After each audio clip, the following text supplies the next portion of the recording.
Kak Ian, Kak Ana, dan juga saya Delima di YouTube channel Negeri Sejuta Dongeng. Apa kabar kakak-kakak? Apa kabar? Luar biasa. Hai. Lagi. Kak Ian. Apa kabar Kak Ana, Kak Mima? Alhamdulillah baik. Kita kasih salam dulu. Jangan lupa ya kasih salam. Ya. Yuk kita kasih salam teman-teman. Salam sejuta dongeng. Salam sejuta dongeng. Salam sejuta dongeng. Ketemu lagi minggu ini. Iya, senang ya Kak Mima ya. Kak Mima, aku lagi terpesona dengan latar belakang nih. Katanya Kak Ian ada permainannya nih. Gimana nih Kak Ian ya? Iya. Permainannya gimana Kak Ian? Coba misalnya Kak Mima sama Kak Ana gitu. Coba sambil merem, kemudian menempatkan kepala di bawah topinya. Bisa nggak? Lalu buka matanya. Nih. Jadi mesti merem dulu ya? Merem dulu coba. Oke. Jadi kita udah pura-puranya udah naruh kepala. Yang berhasil akan menjadi penyihir. langsung gini.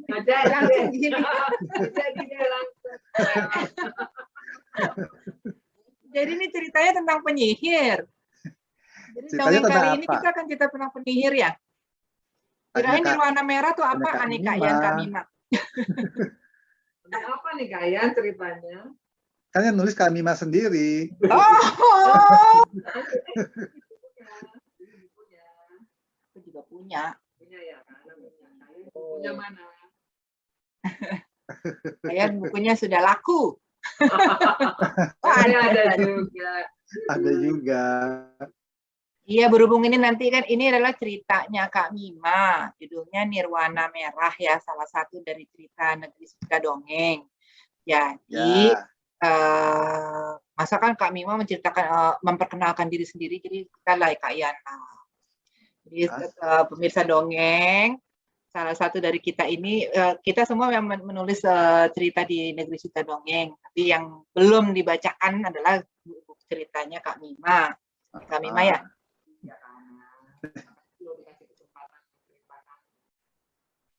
Ceritaku di sini senang banget.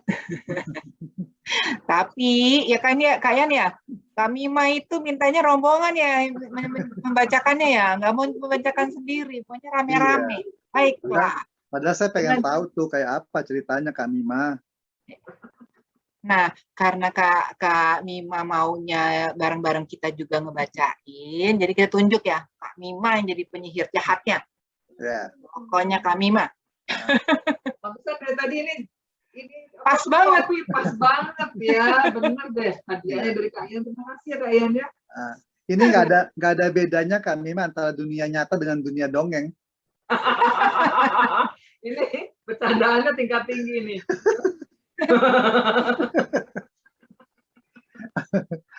Ayo dong. Terima kasih ya, topinya bagus. Terima kasih. Ayo dibaca Kak Mima, kayak apa ceritanya? Baiklah. Pertama-tama aku mau terima kasih dulu dengan kesempatan yang diberikan untuk membacakan ceritaku yang ada di buku Negeri Sejuta Dongeng. Ya. Cerita ini tentang Nirwana Merah. Bantu aku ya, kakak-kakak yang lain, Kak Ana dan Kak Ian. Oke. Nirwana Merah. Malam itu awan menutup langit, sehingga suasana semakin kelam. Angin bertiup kencang membawa angin dingin menusuk kulit. Suara burung hantu dari atas pepohonan menambah suasana semakin sendu. Setiap rumah menutup jendelanya rapat, menghindari tiupan angin malam. Penduduk memilih berdiam diri di dalam rumah. Hanya terdengar suara daun kering terbang menyapu jalan. Deru kepakan sayap burung besar terdengar mendekat istana putih. Bayangannya merayap pada menara-menara istana. Kedua bola mata burung besar itu menatap tajam pada menara ketujuh. Di leher burung tampak sosok manusia menggunakan pakaian hitam. Ia mengarahkan tujuan burung besar. Setelah mengelilingi menara ketujuh sebanyak 3 kali, burung besar mendaratkan kakinya di atas atap. Dinding menara ketujuh terbuka tanpa suara. Perlahan sosok manusia itu masuk ke dalam. Awan kelam menutup sempurna penyusupan itu. Tak lama kemudian sosok itu bergegas keluar. Si burung besar dan sosok manusia tadi melesat, hilang dalam kegelapan malam.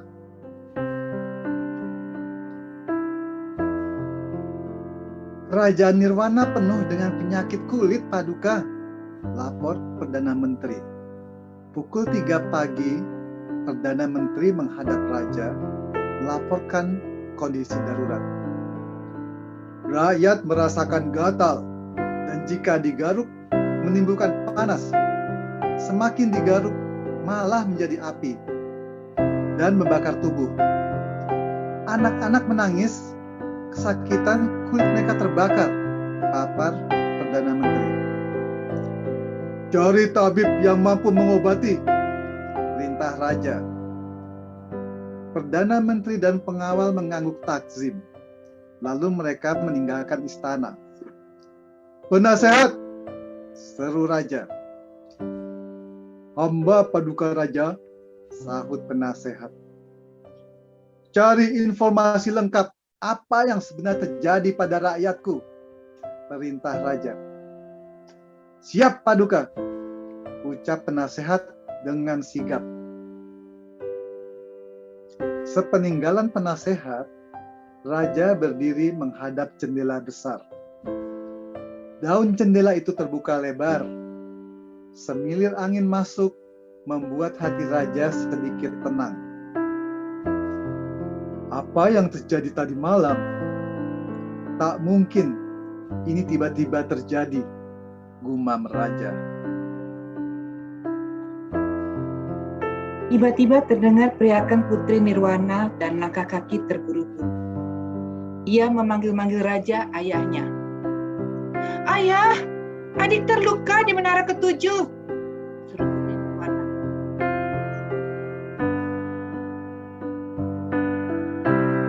Mendengar berita itu, Raja dan para pengawal bergegas menuju menara ketujuh. Betapa kagetnya Raja melihat Putri Felicia terkapar di lantai dengan tangan terluka. Putri terbaring di antara buku-buku ramuan yang berantakan serta pecahan botol. Raut wajah Putri Nirwana tampak sedih. Felicia dan aku berada di sini tadi malam. Kami membuat ramuan baru, Ayah. Ramuan untuk penyakit gatal. Tengah malam tadi sebuah bayangan hitam masuk, merebut ramuan, lalu menyebarkan serbuk hitam. Aku merasa pusing dan mual, lalu terjatuh di sana. Masih sempat kulihat Felicia melawan, papar Putri Nirwana. Air matanya mulai menderas. Raja memegang leher putrinya, mencari denyut nadi. Denyut nadi Felicia lemah. Pengawal, panggil tabib istana, perintah Raja kepada pengawal. Tabib istana pun datang tergopoh-gopoh. Lalu segera memeriksa Putri Felicia. Paduka Raja, beribu maaf. Nyawa Putri Felicia tidak tertolong. Putri terkena racun berbahaya dan sudah masuk ke jantungnya. Tak bisa diselamatkan, sesal tabib sambil menunduk. Tiba-tiba sinar kilat terang benderang masuk ke ruangan. Diikuti suara gelegar memekakkan telinga. Asap hitam masuk dari jendela lalu membentuk tubuh manusia. Penyihir jahat, seru Raja. Apa kabar, Pak Baginda Raja Nirwana? Bagus kulitmu belum terkena gatal panas. Hari ini seluruh rakyatmu sudah merasakan panas dan gatal dari racunku. Dan obatnya sudah kucuri dari laboratorium Putri Felicia. Penyihir jahat, berseru. Kau membunuh adikku. Kau yang masuk ke ruang menara ketujuh, teriak Putri Nirwana. Tangannya terangkat ingin memukul penyihir jahat. penyihir jahat dengan cepat menangkap tangan Putri Nirwana. Penyihir pun menepis senjata pengawal raja dengan tongkat sihirnya. Seketika pengawal menjadi patung. Penyakit gatal rakyat Nirwana hanya bisa diobati oleh daun Amerilia yang terdapat di puncak gunung Amerilia. Gunung salju putih 7 benua jaraknya dari kerajaan ini. Dan hanya Putri Nirwana yang dapat mencapai puncaknya. Inilah akibat raja menolak menikahkan Putri Nirwana dengan aku. Rasakan kutukanku. Seru penyihir jahat dengan suara yang memekakkan telinga. Sosoknya kemudian menghilang dalam asap hitam. Ayah, izinkan aku pergi agar rakyat sehat kembali. Kerajaan akan kembali hidup dan memiliki semangat. Ayah doakan aku saja selamat. Bersama naga putih, insya Allah aku kembali. Kata Putri Nirwana. Aku tidak mau kehilangan 2 orang putriku, ucap raja perlahan. Aku akan kembali, Ayah, demi rakyat Nirwana. Jadi Putri Nirwana sambil mencium angkat tangan. Perjalanan menempuh 7 benua bagaikan perjalanan 7 detik. Naga putih terbang dengan kecepatan cahaya. Dalam waktu singkat, Putri Nirwana menemukan daun Amerilia. Ia pun secepatnya mengumpulkan pucuk daun dalam kantung kulit. Sesekali diperhatikan bentuk daun, lalu membuat catatan kecil yang diselipkan dalam kantung. Langit yang cerah di puncak gunung Merelia tiba-tiba menjadi kelam. Suara guntur menggelegar. Tepat saat Putri Nirwana memetik pucuk daun terakhir, tangannya ditahan oleh seorang bayangan hitam. Jangan bermimpi membuat obat untuk rakyatmu, adik penyihir jahat. Aku tidak bermimpi, aku memang membuat obat untuk rakyatku. Dan aku akan mengembalikan kutukanmu di sini. Sekarang juga, teriak Putri Nirwana. Nirwana melempar serbuk putih yang sudah disiapkan, yang menyimpannya dalam bandul kalung. Serbuk putih itu terbang mengurung penyihir jahat, mengikat tubuh dan tongkat penyihir. Teriakan minta ampun dari penyihir jahat tidak mengubah keputusan Putri Nirwana.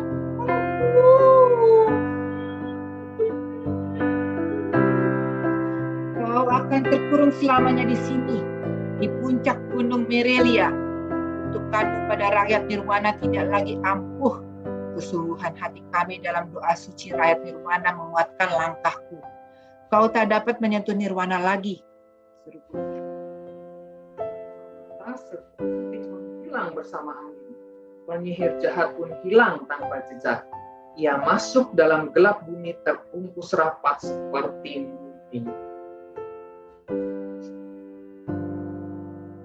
Rakyat Nirwana bersuka cita. Mereka terlepas dari kutukan Putri Nirwana, berhasil membuat obat mujarab. Daun Merelia juga menjadi obat mujarab bagi kerajaan lain. Perdagangan obat Amerilia membantu menghidupkan kembali perekonomian kerajaan Nirwana. Kekuatan hati Felicia dan Nirwana memberikan kesejahteraan bagi rakyat Nirwana, kata raja perlahan. Ia pun lalu menutup buku catatan kerajaan. Ceritanya, Coba diulang lagi Kak Mima ceritanya. Kita ada selalu pas loh di bawah ini nih. Saya sudah terbungkus oleh apa tadi asap hitam. udah hilang, Kamimanya udah hilang. Tadi bungkusin. Kaminya jangan hilang. Kok ada tangan di situ? Kak Ian, Kak Mima, mau nanya dong, boleh. ini apa namanya? Ini ceritanya kan negeri Nirwana ya. Yap. Jadi kenapa dinamanya kok sama dengan nama putrinya, Kak? Nah, jadi saya tuh kemarin waktu membuat ingin membuat identitas nama putri sama dengan nama negeri. Jadi raja itu ketika si Putri Nirwana lahir, dia ingin membawa identitas kerajaannya itu ke nama putrinya gitu, Kak Ana. Oh, gitu. Rajanya gitu deh si raja. Dia senangnya bikin nama yang sama. Samain ya, Iya. Putri Nirwana. Oke. Namanya Nirwana Merah gitu. Oh iya, merahnya apa, Kak? Apa tuh, Dari Kak? tadi Mima? aku nyari-nyari merah nih, Kak. Nggak ada ya? Ada di topinya. Kenapa? Dari topinya? Ada di topi atas itu merah-merah. Merah itu karena aku ingin memberi identitas. Jadi si Nirwana itu merah karena gatal-gatal tadi itu. Oh. Sampai terbakar. Begitu, Nirwana. kakak-kakak. Jadi ini sebenarnya kalau melihat dari judulnya Nirwana Merah itu lebih kerajaannya ya. Ya, Jadi bukan putrinya ya. Ini memang bukan putri Nirwana Merah, Kak Yan. Bukan sih. Bukan namanya Nirwana Merah, tapi kerajaan itu dalam saat itu adalah sedang memerah karena gatal-gatal kena penyakit kulit itu ya, Kak Yan. Oke. Ini ada sebuk-sebuk bikin gatal ini ya. Kenapa, Kak? Ada sebuk bikin gatal tuh maksudnya kenapa bisa begitu, Kak Mima ya? Jadi si penyihir ini seperti tampilannya tuh kan memang sebenarnya tuh dia tua. Maaf ya penyihir. Tua, ada jenggot gitu. Nah, karena dia kesel sama si raja, dia pingin bikin sesuatu yang membuat negeri itu sakit gitu. Nah, idenya memang kenapa gatel, saya tuh teride dari kondisi COVID gitu. COVID kan gatel nih leher gitu ya, hidung gatel. Jadi saya pikir apa ya gitu yang kelihatan. Jadi kelihatannya ya udah gatel-gatel aja. Gatel-gatel di kulit. COVID ternyata. Aduh. Begitu Kak Ian. Tapi ini katanya sih sebenarnya juga gara-gara ditolak ya sama raja ya. Saat itu sebenarnya ingin menikah dengan Putri Nirwana. Karena putri itu kan seperti yang tadi membacakan. Masih, aduh untung aku dapat peran Putri Nirwana. Coba Kak Yan. Kalau Kak Yan jadi Putri Nirwana gimana ya? Kak Yan? Halo Kak Yan. Kak Yan tadi freeze. Saya mau jadi penyihir. Oh, tadi jadi tersihir, jadi freeze Kak Yan. Oh, tersihir ya, tersihir. Kak Mima, jadi kalau seandainya kita baca cerita ini, kira-kira peran pesan moral yang mau disampaikan apa sih Kak? Nah, ini pesan moralnya aku mengambilnya adalah kesungguhan hati Kak Ana. Oke. Jadi putri ini dia bukan hanya seorang putri, tapi dia juga orang yang hatinya tuh bersih, ingin membantu rakyatnya gitu. Kak Putri itu kan bener kan? Sebenarnya memang Nirwana nih, Putri Nirwana ini ada di sebelah saya. Di mana? Nanti aja terakhir. Oh iya. Ceritanya di Zoom ini loh, sebelah. Gitu. Jadi kesungguhan hatinya si Putri membuat obat, kesungguhan hatinya semua orang yang ada di sini, ada raja, ada siapa namanya tadi Pak pembantu raja itu tadi, gitu. Nasehat, tabib gitu ya. Gitu. Nah, itu bersungguh-sungguh untuk rakyat, gitu kan. Sebenarnya itu isi yang mau aku tampilkan. Oke, tapi aku kesedihnya sih adiknya ya. Berarti Putri Felicia itu adiknya Putri Nirwana ya? Iya betul Kak. Iya itu. Mungkin karena ini ya, udah dia kena racun itu ya. Kena racun dari si. Jadi sebenarnya itu kalau ngelihat kan sebenarnya dia udah menyebarkan penyakit ya, udah menyebarkan penyakit. Jadi si Putri Nirwana itu mencoba membuat ramuan. Nah daripada sembuh, dia curi itu ramuan ya, si penyihir jahatnya ya. Oke. Kak Mima. Dia berasa diwawancara ini. Saya mengadili sekarang. bukan wawancara, saya mengadili sekarang itu. Ini Kenapa? raja loh, raja, baginda raja Oh, ya, nih. raja. Tolong dipanggilkan tabib ya. Mengobati siapa ya? Ya gatel-gatel. Enggak, ini kan ada pesan moralnya, kemudian juga ada kata yang menarik buat saya, kesungguhan hati nih Kak Mima ya. Boleh cerita nggak sebelumnya waktu membuat cerita ini gimana ya? Kau sampai ada ide kesungguhan hati gitu Kak Mima dalam cerita ini? Apakah ada sesuatu yang sehari-hari tidak seperti yang Kak Mima ceritakan itu, atau bagaimana gitu ya? Pertanyaannya, Rek. Ini pertanyaan raja soalnya. Hari ini kan pertanyaannya berat sekali. Lain, raja yang nanya soalnya. Kirain coach yang nanya. Coach. Pertanyaannya, Kak. Kalau gitu saya batalkan pertanyaannya ya, saya tarik lagi. Sekarang mau jawab apa enggak Kak Mima? Maaf Raja, maaf. Saya kurung selamanya nanti ya. Perlu dijawab ya. Nggak Apakah usah deh tadi kalau begitu. pertanyaannya Kak, kesungguhan hati? Kenapa ada kesungguhan hati yang diceritakan dalam dongeng Kak Mima ini gitu ya? Sebegitu pentingnya gitu. Gitu ya. Latar belakangnya apa ya? Kenapa bisa itu yang diambil ya, kesungguhan hati itu yang diambil. Kenapa misalnya nggak dia gatel-gatel sembuh aja gitu kan ya? Mungkin dapat obat apa? Tapi ada kata kesungguhan hati di sini kan sebenarnya ya. Ya, jadi aku tuh kepingin di sini tuh waktu bikin cerita, karena ada latar belakang itu ya, pandemi COVID, terus kalau nggak salah nih waktu itu dibuat ketika kita tuh masih belum punya kejelasan gitu. COVID itu apa, terus kan baru terakhir aja ya ada vaksin segala gitu. Nah, itu mempengaruhi ceritaku juga Kak Ian, Kak Ana. Jadi yang aku lihat ketika itu adalah kalau kita bersungguh-sungguh, entah bersungguh-sungguh mengobati diri atau bersungguh-sungguh menjaga kesehatan, sebenarnya itu semuanya bisa baik gitu loh situasinya pada saat itu ya. Nah, kenapa juga saya ngambilnya penyakit gatel gitu? Sebenarnya kan gatel ya kasih salep aja atau kasih apa gitu, tapi saya mau ngasih lihat si penyihir itu tuh licik banget gitu loh. Dia tuh bikin gatel, tapi begitu digaruk makin makin kebakar gitu badannya. Nah, kayak gitu-gitu sih. Jadi bakar itu tuh dapatnya dari corona, kayak gitu-gitu sih Kayan. Jadi apa ya? Kenapa sih kesungguhan hati itu muncul?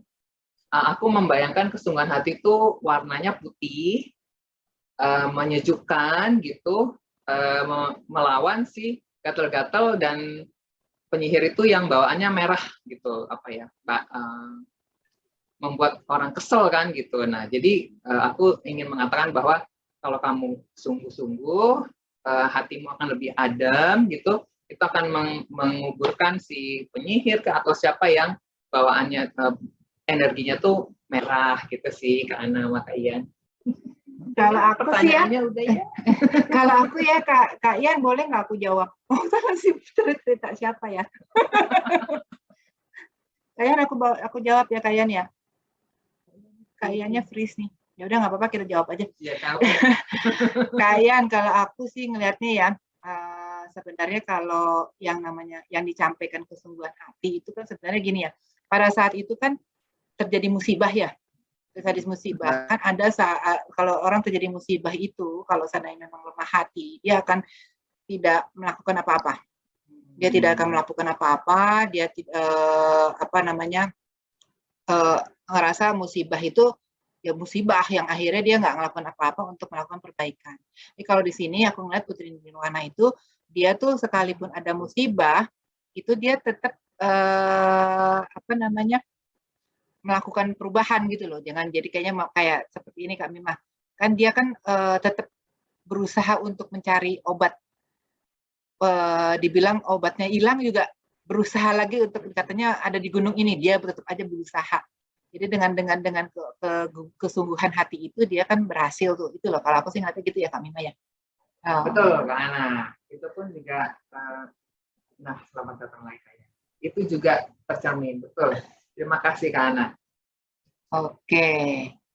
Luar biasa. Luar biasa. Kayan tadi kemana Kayan? Kayan aku cerita panjang lebar, Kayannya hilang. Ya biasa. Sinyalnya itu seperti topi di belakang kita itu, terbang-terbang juga sinyal saya gitu. Makanya jangan main-main sama penyihir, dihilangin kan. Iya. Tadi Kayan pertanyaannya itu agak sedikit gimana, makanya langsung hilang kata penyihir. Saya pun nggak ngerti nanya apa soalnya gitu kan. Oke. Jadi tadi udah aku ceritain Kayan, jadi karena kesukaan hati versi aku, versi Kak Ana, udah ya. Jadi kalau tadi ya ada satu hal yang unik cara kami membacakan ya. Jadi kan kita selama ini menganggap penyihir jahat itu kan suatu hal yang jahat ya, maksudnya jahat yang serem lah istilahnya, itu serem. Tapi tadi cara Kak Mima membawakan itu ada sedikit lucunya gitu loh, cara lucunya itu kenapa ya Kak Mima ya mencerminkan cara menggambarkan si penyihir jahat itu ada apa namanya dari nadanya, dari intonasinya. Tadi kan aku mendengar Kak Mima melakukannya seperti itu ya. Itu kenapa Kak Mima? Orang kan konotasinya ke penyihir jahat itu kan pasti, wah jahat serem gitu lah. Terus terang sih ini juga karena aku ingin anak-anak mau mendengar dengan YouTube ini, mau membaca, mau menyaksikan YouTube ini. Jadi gimana ya, penyihir jahat itu kalau yang dalam karakternya yang aku dapat ini adalah dia itu kan sebenarnya penyihir tua yang jelek gitu ya sebenarnya. Jadi dalam dirinya dia tuh ada ingin diakui gitu oleh si raja, ingin dikawinkan dengan putri yang cantik, tapi juga sebenarnya dia agak-agak rendah diri gitu ya, karena dia tahu dia jelek gitu, makanya dia pakai sihirnya dia gitu untuk menarik perhatian orang. Nah, kadang-kadang si penyihir jahat ini memang nyebelin gitu ya, gitu kayak tadi itu dia bisa bikin kesel, tapi juga bisa bikin kadang-kadang iya ya lucu juga nih si penyihir gitu. Ya itu cara apa ya, sikapnya si penyihir itu untuk membawa apa sih? Tapi ngeselin sih Kak Mima, jadi ngeselin gitu. Jadi ngeselin sih sebenarnya kalau mungkin kalau Kak Mima membacakannya ini mungkin cara proses menceritakan ya. Kalau Kak Mima membacakannya dalam hanya sesuatu yang jahat, yang menyeramkan gitu kan, kesannya tuh ya sudah memang dia jahat, memang dia jahat. Tapi kalau seandainya memang kami melakukan itu, kita jadi agak sedikit kesel juga, sebel gitu loh dengan, jadi timbul perasaan lain. Ya memang aku ingin membuat dia dikeselin gitu, sampai kan si Putri Nirwananya pun akhirnya udah siap-siap gitu, mau dia bawa apa tadi, obat sihir ya, dia udah siapin gitu untuk ngebungkus si penyihir ini gitu loh, udah nyebelin, udah jelek, hilangin aja deh gitu. Kak Mima nggak pakai topi sekalian? Berhasil. Kenapa Kayan? Nggak pakai topi sekalian Kak Mima? Oh, jangan khawatir. Nah, kan? Kok saya tersihir sama Kak Ian ya? Mau aja nih disuruh pakai ini. Tapi cakep loh jadinya. Boleh difoto? Foto ya. Nanti foto ya. Tapi Kak Mima lagi. Ini ada istilah, saya lupa dananya apa belum ya, Gunung Merilia, Amerilia itu dapat dari mana itu? Waduh, kalau bikin cerita tuh kadang-kadang suka apa aja ya gitu loh. Coba ya nanti saya ingat-ingat. Itu apa ya? Oh, kadang-kadang gini Kak Ian, saya tuh suka bikin nama dalam cerita berdasarkan abjad. Jadi misalnya kayak Nirwana itu huruf N itu jarang saya pakai sebagai nama, jadi saya pakai tuh Nirwana. Terus Amerilia itu karena saya pingin bikin nama yang mudah diingat gitu. Terus Merilia tuh juga N tuh jarang-jarang saya pakai untuk bikin tulisan. Maka saya kadang-kadang suka begitu. Jadi tapi itu saya pakai sebagai nama yang entah nama orang, nama gunung gitu. Jadi yang nggak harus orang baca tuh langsung ingat gitu lah. Ya, Itu sih ya. Kak Yan. Apakah saya sudah lulus dalam hal ini? Pertanyaannya. Rasanya masih pertimbangkan lagi ya. Kita ulang lagi bulan depan ujiannya ya, sidang baru lagi. Kayaknya kalau kami membaca sendiri mungkin kita lulusin ya Kak ya. Tadi kebagian Kak Yan langsung kebagian banyak kali gitu ya. Iya. Jadi penasehat, sudah jadi tabib, sudah jadi raja ya Kak Yan ya. Iya. Kolaborasi kakak-kakak. Curang. Padahal dia bawa topinya loh sebenarnya tuh. Ini loh, saya udah pinjam loh sama teman saya nih topi ini. Siapa? Sewa loh ini. Coba dipindahkan topinya. Boleh nih pindahin. Pindahin ke teman Bisa sebelahnya. yang pakai ya. Iya. Coba. Nah. Ya, Foto Kak Yan, dulu. bisa nggak? Kak Yan, iya. Oke. Saya sihir dulu ya. Ini ada di atas nih. Oke.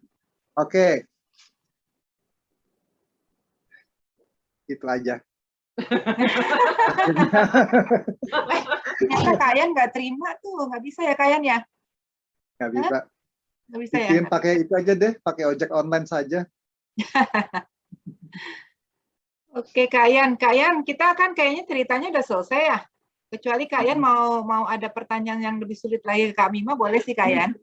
Kayaknya enggak deh. Saya pun juga agak susah mencari pertanyaan baru, nggak ketemu saya. Coba maaf ya kakak-kakak, kenapa kalau penulis lain nggak seperti ini sulitnya pertanyaan? Kan ceritanya udah dibacakan, pesan moral sudah gitu kan, apalagi coba gitu ya, udah semua kayaknya gitu. Ide dapat dari mana? Sudah. Ada list yang belum ditanya lagi. Jadi kayaknya kalau soal cerita dongengnya sih kita udah selesai ya. Cuman kayaknya kita mungkin ada pengumuman kali ya Kak Yan ya. Pengumuman. Mau ada pengumuman Kak Yan? Kak Yan mau diumumin sekarang Kak. Nanti aja ikuti segera di Instagram dari Negeri Sejuta Dongeng. Oh iya. Nanti kita akan buat pengumuman di situ, ada lomba membuat cerita dalam bentuk Instagram carousel. Kita lihat di akun Instagram Negeri Sejuta Dongeng. Ya. Instagram ya, kayak Instagram Negeri Sejuta Dongeng. Jadi jangan lupa. Kemudian Kak Mima kalau sekarang ini yang baru pendengar pemirsa baru kita ngapain Kak Mima?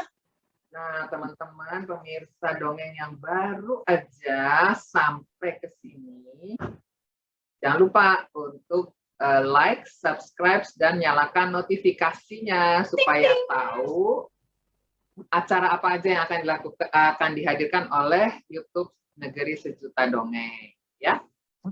Komen dan share juga, ya. Ini bagus.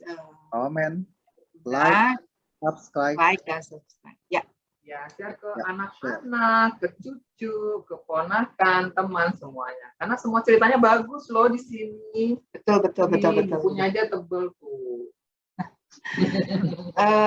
Satu lagi mungkin ya, kita kan juga ada beberapa buku lagi ya, yang kita punya ya. Ini yang akan keluar lagi ya. Selanjutnya kita akan keluarkan buku fabel ya Kak Yan ya. Ya, nanti kita tuliskan saja judul bukunya di deskripsi di bawah dari layar kita. Ya. Di fabel kita. 3 fabel.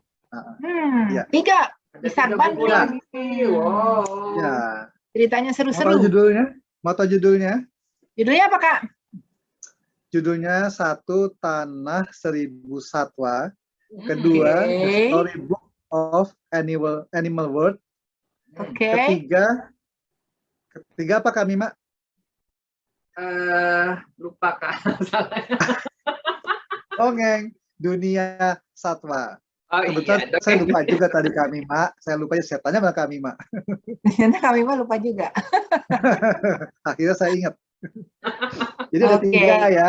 Pertama Tanah 1000 Satwa, kedua The Storybook of Animal World, ketiga adalah Dongeng Dunia Satwa. Kita akan Iya. tuliskan judul-judul itu di bawah di deskripsi. Oke. Dan itu adalah mengenai Silakan, fabel ya. Dan itu Fabel mengenai semua. fabel semua. Dan jangan lupa di situ ada si gajah. Binatang kesukaan saya. Binatangnya apa? Aku kucing. Ada kucing. Kucing. Saya ada elang Jawa. Elang Jawa. Karena elang Jawa itu ada filosofinya Kak Ana, Kak Mima. Ya, Tahan dulu, jangan bicara sekarang. Oh jangan ya. Oke. Iya. Oh, jangan. Tunggu nanti. Ya, episode selanjutnya. Oke. Baik. Cukup, spoilernya cukup. Oke. Baik Kak Mima, Kak Ana. Iya. Karena ada yang mau disampaikan lagi. Saya kayaknya nggak kayak gini. Kok bisa begitu ya? Coba tukeran tempat. Ya, tukeran tempat nih. Mana kami mah? Aduh. Baru kali ini saya lihat ya. Oh.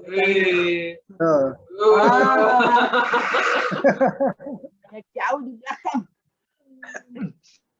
Kita ini Oke, lagi oke. senang teman-teman, pemirsa, kita bisa bertemu lagi setelah PPKM berlalu. Dan kita sudah vaksin loh. Kita sudah vaksin dan kita memang jauhan ya. Kelihatannya memang jauh, tapi jauh. Ini berjarak. Baik, kayaknya Oke. waktunya cukup ya Kak Mima ya. Iya. Ya. Apa mau dibacakan lagi? Mau ulang? Mau ulang? Kita repeat. Nanti pertanyaannya tambah sulit. Aduh, saya berasa diuji loh tadi bapak-bapak dan ibu-ibu. Ternyata begitu ya Aduh. rasanya ya ditanya gitu ya. Tunggu satu lagi. Apa Tadi tuh? kan kita udah bilang ya, latar belakangnya tuh keren ya.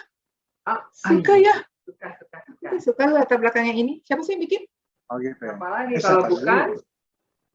Oh, Kayan. Kira baru mengaku. Tapi dari semua ini kayaknya warnanya mirip dengan bajunya cuma Kak Ana ya. Iya, oh makanya. iya, pantesan dia suka. Iya, pas banget dengan kepala topinya segala gitu ya.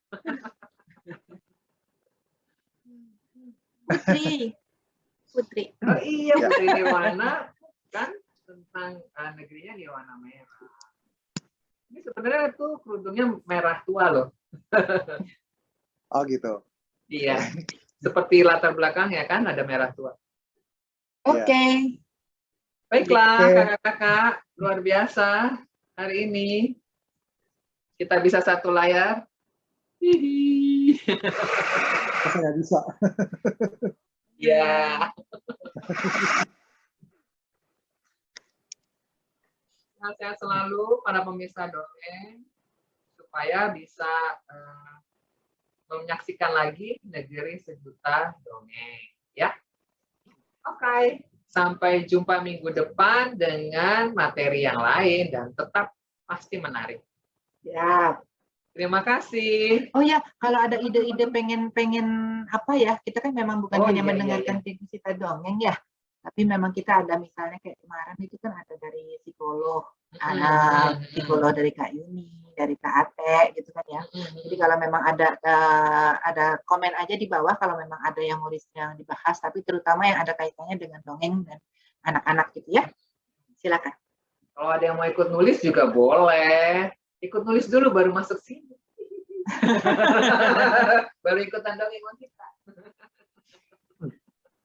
Oke. Oke, teman-teman, para pemirsa dongeng, kakak Ana, kakak Ian, terima kasih. Terima kasih. Kita Terima salam kasih. dulu ya untuk Oke. penutupan. Salam sejuta dongeng. Salam sejuta dongeng. Salam kita dongeng. Sampai jumpa.